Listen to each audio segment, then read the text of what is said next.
أعوذ بالله من الشيطان الرجيم. بسم الله الرحمن الرحيم. قالوا أنؤمن لك واتبعك الأرذلون.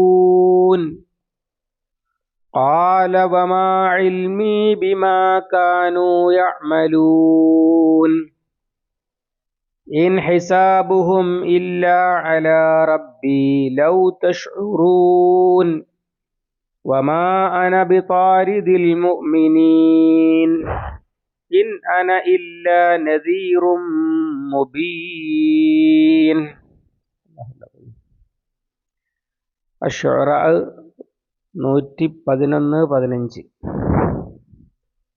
ഖാലു അവർ ചോദിച്ചു, അനുഉമിനു ലക്ക ഞങ്ങൾ നിന്നിൽ വിശ്വസിക്കുകയോ, വത്തബഅക നിന്നെ പിൻപറ്റിയിരിക്കെ, അൽ അർദലൂൻ താണജാതികൾ, താഴ്ന്ന ആളുകൾ, അല്ലെങ്കിൽ നമ്മൾ പറയില്ലേ ചെറ്റകൾ എന്നൊക്കെ.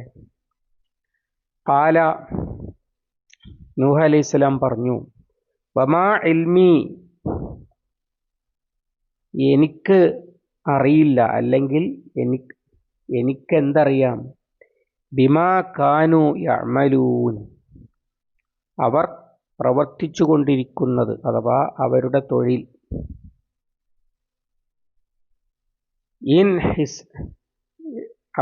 അവർ പ്രവർത്തിച്ചു കൊണ്ടിരിക്കുന്നതിനെ പറ്റി, അല്ലെങ്കിൽ അവരുടെ തൊഴിലിനെ പറ്റി എന്നർത്ഥം. ഇൻ ഹിസാബുഹും അവരുടെ വിചാരണയല്ല, ഇല്ല അലാ റബ്ബി എൻ്റെ റബ്ബിൻ്റെ മേൽ അല്ലാതെ, അഥവാ എൻ്റെ റബ്ബിൻ്റെ ബാധ്യതയിൽ അല്ലാതെ. ലൗ തഷ്ഉറൂൻ നിങ്ങൾ ബോധവാന്മാരാകുന്നു എങ്കിൽ.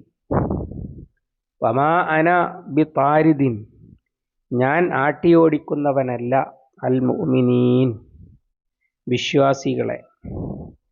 ഇൻ അന ഞാനല്ല, ഇല്ലാ നദീറുൻ മുബീൻ വ്യക്തമായ മുന്നറിയിപ്പുകാരൻ അല്ലാതെ.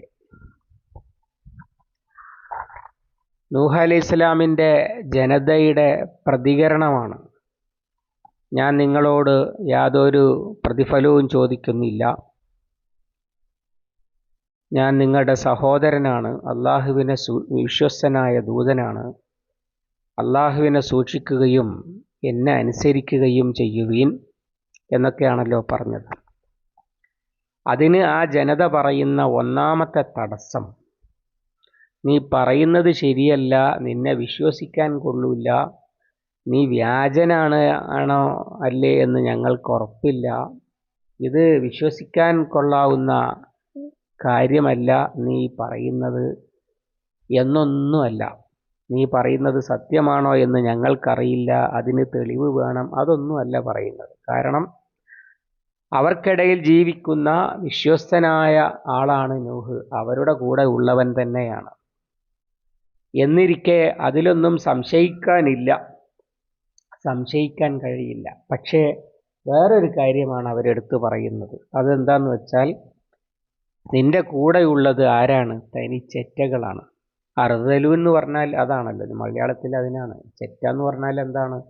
പാവങ്ങൾ താമസിക്കുന്ന, ചുമരൊന്നുമില്ലാത്ത, ഓലമേഞ്ഞ് കാല് നാട്ടി ഓലമേഞ്ഞ കുടിൽ, ചെറ്റക്കുടിൽ.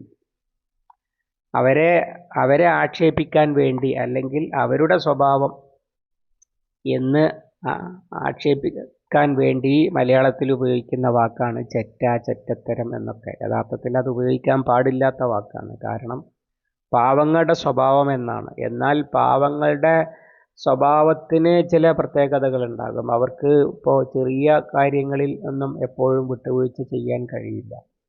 ഉദാഹരണം, ഇപ്പോൾ വലിയ പറമ്പും വലിയ പത്രാസും ഒക്കെ ഉള്ള ആളുകൾക്ക് അവരുടെ ഒരു ഓല, ഒരു തേങ്ങ, ഒരു മട്ടൽ, ഒരു കൊതുമ്പ് ഒക്കെ ആരെങ്കിലും ഒന്ന് എടുക്കുക എന്ന് പറഞ്ഞാൽ അത് സാരമില്ല, അവനെടുത്തോളട്ടെ എന്ന് വെക്കാൻ പറ്റും. പക്ഷേ ഈ പാവങ്ങൾക്ക് അതൊക്കെ വലിയ വില പിടിച്ച സാധനമായിരിക്കും. അതുകൊണ്ട് അവർ ചെറിയ കാര്യങ്ങൾക്ക് വേണ്ടി ചിലപ്പോൾ അവകാശവാദം ഉന്നയിക്കുകയോ തർക്കിക്കുകയോ ഒക്കെ ചെയ്യും.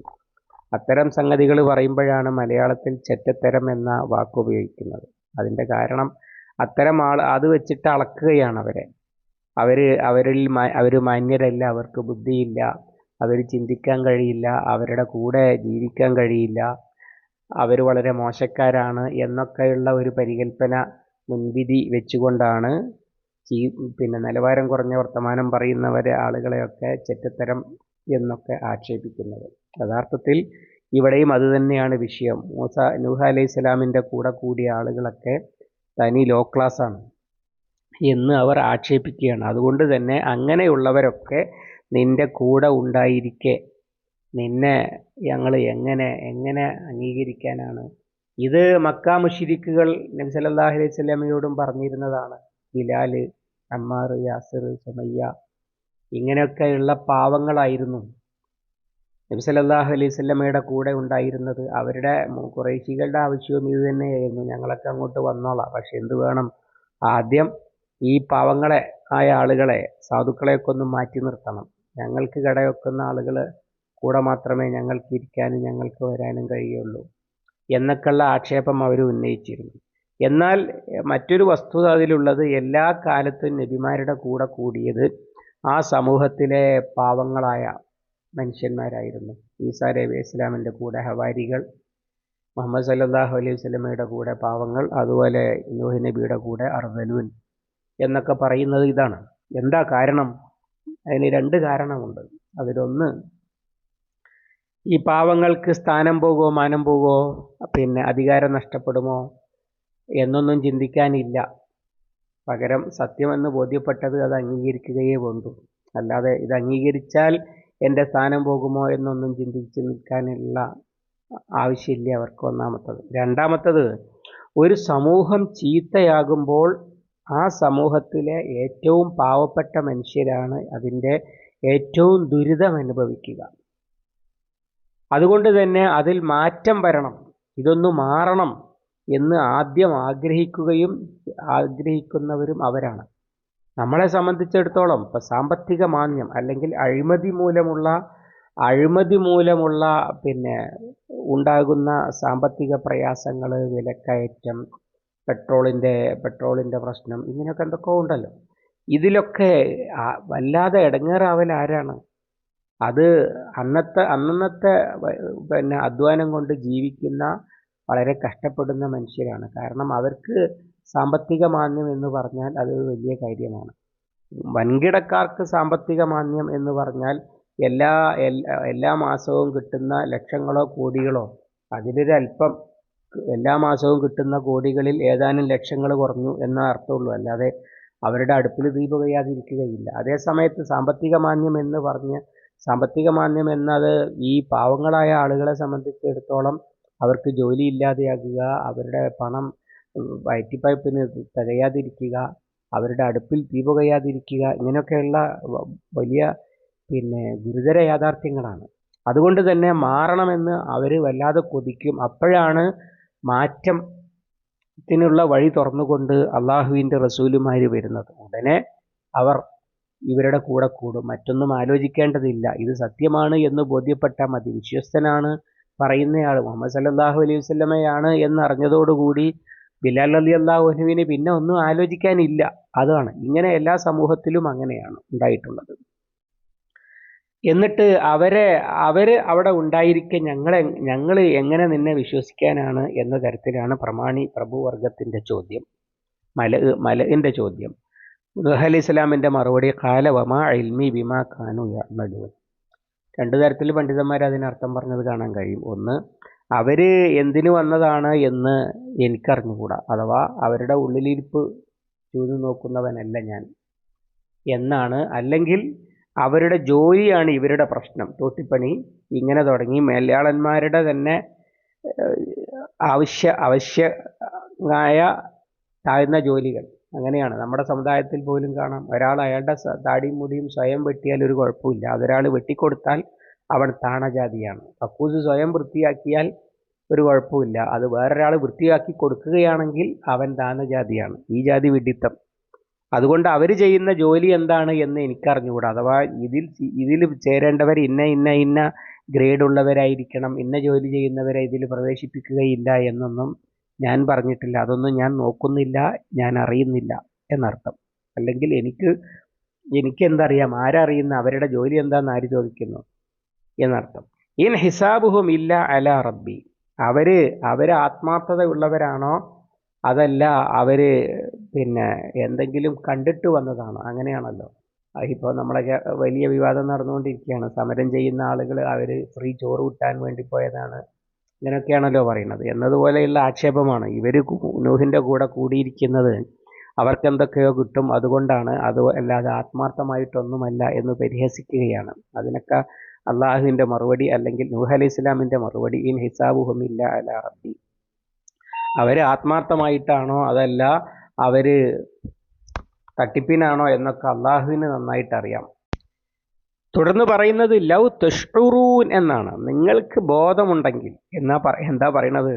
അന്തക്കേടാണ് നിങ്ങൾ ഈ പറയുന്നത്. നിങ്ങളൊന്ന് ആലോചിച്ചാൽ, നിങ്ങൾ വലിയ ബുദ്ധിജീവികളും മാന്യന്മാരുമാണെങ്കിൽ, ഒരാശയം ബോധ്യമായാൽ അത് അംഗീകരിക്കണം, ഒരു സത്യം ബോധ്യമായാൽ അത് അംഗീകരിക്കണമെങ്കിൽ അയാൾ സമൂഹത്തിൽ ഇന്ന ഗ്രേഡുള്ളവനാകണം, ഇന്ന സാമ്പത്തിക നിലയുള്ളവനാകണം, ഇന്ന ജോലികളിൽ ഏർപ്പെട്ടവർക്ക് പറ്റുകയില്ല എന്നൊക്കെ പറയുന്നത് എന്തൊരു വിഡ്ഢിത്തരമാണ് ബുദ്ധിജീവികളെ എന്ന് ചോദിക്കുന്നത് പോലെ ഒരു മറുപടിയാണ് ലൗ തഷ്ഉറൂൻ. അതിനാണ് ആ വാക്ക് അവിടെ ഉപയോഗിക്കുന്നത്. അഥവാ നിങ്ങൾക്ക് അന്തമുണ്ടെങ്കിൽ ഇതൊക്കെ അല്ലാഹു തആലയല്ലേ നോക്കുക, അവർ ആത്മാർത്ഥമാണോ അല്ലേ എന്ന് ഞാനാണോ? അല്ലെങ്കിൽ ഞാൻ അവരുടെ ജോലി എന്താണ്, അല്ലെങ്കിൽ എന്താ ചെയ്യണത് നോക്കലാണോ എൻ്റെ പണി? അല്ലല്ലോ. അതുകൊണ്ട് നിങ്ങൾ ഒരു അന്തക്കേടാണ് പറയുന്നത് എന്ന് സൂചിപ്പിക്കാനാണ് ലൗ തഷ്ഉറൂൻ പ്രയോഗിച്ചിരിക്കുന്നത്. വമാ അന ബിതാരിദിൽ മുഅ്മിനീൻ. ഞാൻ എന്തായാലും വിശ്വാസികളെ ആരെയും ആട്ടി ഓടിക്കുന്നവനല്ല. വിശ്വാസികളെ അംഗീകരിച്ചവരെ ആട്ടി ഓടിക്കുക എന്ന് പറയുന്നത് ഒരു മാന്യം ചെയ്യുന്ന പണിയല്ലല്ലോ. സൂറത്തുൽ അൻആമിൽ ഇതേ വിഷയം നേരത്തെ വന്നിട്ടുണ്ട്. വലാ തത്രിദില്ലദീന യദൂന റബ്ബഹും ബിൽ ഗദാത്തി വൽ അശി യുരീദൂന വജ്ഹ വമാ അലൈക മിൻ ഹിസാബിഹിം മിൻ ഷൈഇൻ വമാ മിൻ ഹിസാബിക അലൈഹിം മിൻ ഷൈഇൻ ഫതത്റുദുഹും ഫതകൂന മിനൽ ളാലിമീൻ. താങ്കൾ രാവിലെയും വൈകുന്നേരവും അള്ളാന്റെ പ്രീതി ആഗ്രഹിച്ച് അവനെ വിളിക്കുന്ന അഥവാ മോമിനുകളെ താങ്കൾ ആട്ടി ഓടിക്കരുത്. അവരുടെ ഹിസാബിൽ താങ്കൾക്കൊരു ബാധ്യതയുമില്ല, ആ താങ്കളുടെ ഹിസാബിൽ അവർക്കും ബാധ്യതയില്ല. താങ്കളെങ്ങാനും അവരെ ആട്ടി ഓടിക്കുകയാണെങ്കിൽ താങ്കൾ അക്രമികളിൽപ്പെട്ടവനായി തീരുകയാണ് ചെയ്യുക. അല്ലാതെ അവരില്ലാതെ ആയതുകൊണ്ട് താങ്കൾ പുരോഗമിക്കുകയല്ല ചെയ്യുക. താങ്കളും കൂടി ഈ ദുഷ്ടന്മാരായ പ്രമാണിമാരുടെ ഇനത്തിൽ വരികയാണ് ചെയ്യുക എന്നാണ് സൂറത്തു അൻആമിലെ 52-ാമത്തെ ആയത്തിൽ അല്ലാഹു തആല പറയുന്നത്. അവിടെ അത് തന്നെയാണ് ഹിസാബിൻ്റെ വിഷയം അവിടെയും പരാമർശിക്കുന്നുണ്ട് കുറച്ചുകൂടി വിശദമായിട്ട്. അഥവാ അവരെ എന്തിനാണ് കൂട്ടിയത് എന്ന് താങ്കളോട് അല്ലാഹു ചോദിക്കില്ല. അതുപോലെ തന്നെ നിങ്ങളൊക്കെ ചെന്ന് ഇസ്ലാമിൽ ആൾ കയറുന്നതിന് തടസ്സം നിന്നു, പണക്കാരായ ആളുകളൊക്കെ ദീനിൽ വരുന്നതിന് എന്തിനാടോ തടസ്സം നിന്നത്? നിങ്ങൾ എന്നതുകൊണ്ടല്ലേ അവിടെ ബാക്കിയുള്ളവർ കയറാതിരുന്നത് എന്നൊന്നും അവരോടും ചോദിക്കുകയില്ല എന്ന്. പിന്നെ അവരെ ആട്ടി ഓടിക്കുകയാണെങ്കിൽ താങ്കൾ ലാലിമീങ്ങളിൽ പെട്ടവരാകുകയാണ്, താങ്കളും കൂടി ലാലിമീങ്ങളിൽ പെട്ടവരാകുകയാണ് ചെയ്യുക എന്ന് ആണ് അവിടെ പറയുന്ന മറുപടി. കാരണം അത് വലിയ ദുൽമാണല്ലോ. എനിക്ക് ബോധ്യമായൊരു സത്യം ഞാൻ അംഗീകരിക്കണമെങ്കിൽ, എനിക്ക് ബോധ്യമായൊരു യാഥാർത്ഥ്യം ഞാൻ അംഗീകരിക്കണമെങ്കിൽ ആ യാഥാർത്ഥ്യം ബോധ്യമായിട്ട് അംഗീകരിച്ച വേറെ ആരൊക്കെ അത് അംഗീകരിക്കുന്നതിൽ നിന്നും മാറി നിൽക്കണം എന്ന് പറയുന്നത് എന്ത് വിഡ്ഢിത്തമാണ്. അതാണ് അവിടെ വിശദീകരിച്ച് പറഞ്ഞിട്ടുള്ളത്. ഇവിടെ അത് ചുരുക്കിയേ പറയുന്നുള്ളൂ. വമാ അന ബിതാരിദിൽ മുഅ്മിനീൻ. ഞാൻ മുഅ്മിനുകളെ ആട്ടിയോടിക്കുന്നവനല്ല. പിന്നെ ഞാൻ എന്താണ്? ഇൻ അന ഇല്ലാ നദീറും മുബീൻ.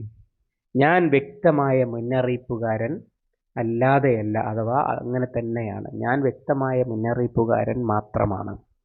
അല്ലാതെ ഇത് അംഗീകരിക്കുന്നവർക്ക് ഇന്ന ക്വാളിറ്റി ഉണ്ടാകണം, ഇത് അംഗീകരിക്കണമെങ്കിൽ ഇന്ന പ്രതിഫലം തരണം, ഇതൊന്നും പറയാൻ വന്നവനല്ല ഞാൻ.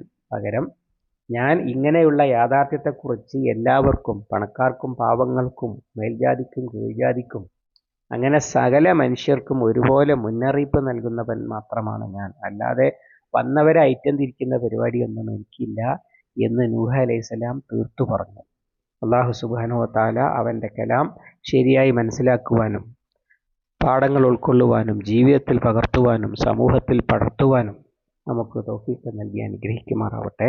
അല്ലാഹുമ്മ അല്ലിംനാ മാ യൻഫഉനാ വൻഫഅനാ ബിമാ അല്ലംതനാ റബ്ബനാ സിദ്നാ ഇൽമൻ വഫഹ്മൻ വദിഖ്ഖത്തൻ ബിൽ-അബ്റാ. اللهم اجعل القرآن ربيع قلوبنا ونور صدورنا وجلاء حزننا وذهاب همنا وغمنا. ربنا تقبل منا إنك أنت السميع العليم وتب علينا إنك أنت التواب الرحيم واغفر لنا يا غافر المذنبين. وصلى الله على محمد وعلى آله وصحبه وسلم ومن تبعهم بإحسان إلى يوم الدين والحمد لله رب العالمين.